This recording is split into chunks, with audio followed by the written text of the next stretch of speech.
All right, welcome back. So the key skills or the summary of qualifications section should be the first thing recruiters see after your contact information. This is what I call basically the Jedi mind trick of your resume. You're influencing the mind of the reader to perceive that you have a particular set of skills, and they'll read the rest of your resume subconsciously trying to confirm what you're asserting in this section, rather than just reading through and making their own assumptions. This is also where you assert your professional identity and personal brand. For example, you can include first a 1 to 2 line, centered in the middle of the page, value proposition, such as international policy and development professional with 5 years of experience in program management and design in Africa and the Middle East, advanced French, intermediate Spanish. Or graduate student studying trade compliance and financial crimes management, 4 years professional experience in sales and marketing, undergraduate degree in business administration, advanced Chinese language. That 1 to 2 line personal branding will go just below your header, followed by the key skills section. In the key skills section, consider adding 2 to 3 columns of 2 to 3 word bullets of your key skills. So in Microsoft Word, to do bullets like this, you make a standard bulleted list, which is all on the left-hand side of the page. Then you go up to the layout menu at the top and click columns and choose 2 or 3 columns if your bullets are only 1 to 2 words each. So we generally recommend slightly more descriptive bullets, such as what we're showing you here in this sample. Everything you list here should all be key skills that you can substantiate in your experience and education sections. No key skill listed here should be there unless you can demonstrate it professionally or if you haven't at least had a class to cover it. This is a section you personalize for each job you apply to. You must make sure the word choices mirror what the scope of work or the job description that you're applying to is using. The next section for most of you will be education.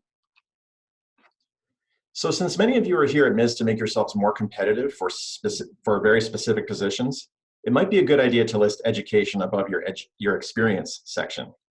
This section should remain similarly formatted to the experience section. You should list the degree name, school name, the year completed, or include expected as I did here in this sample. You could also list the month and year that you'll start and end your degree.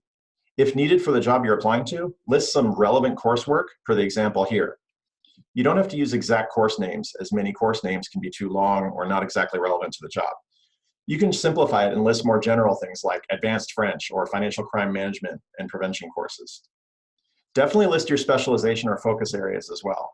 Try and use the same language that would be on your transcript to avoid any confusion.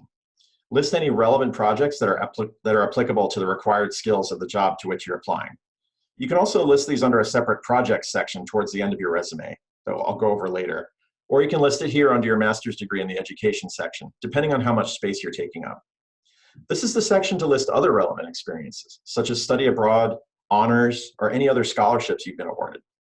For your GPA, we recommend you list it only if the employer requests it, or if it's very strong, usually more than 3.8. A degree title is a very common mistake I see.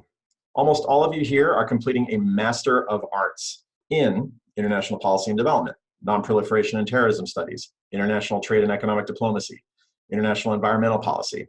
You're not getting a master's degree in this case. It's not plural. For those of you completing the MPA, it's a Master of Public Administration, not a Master's in Public Administration, not an MA in PA. So it's just MPA, Master of Public Administration. For those of you completing more than 1 degree here at MIS, make sure you're listing your joint degrees separately. This is another common mistake.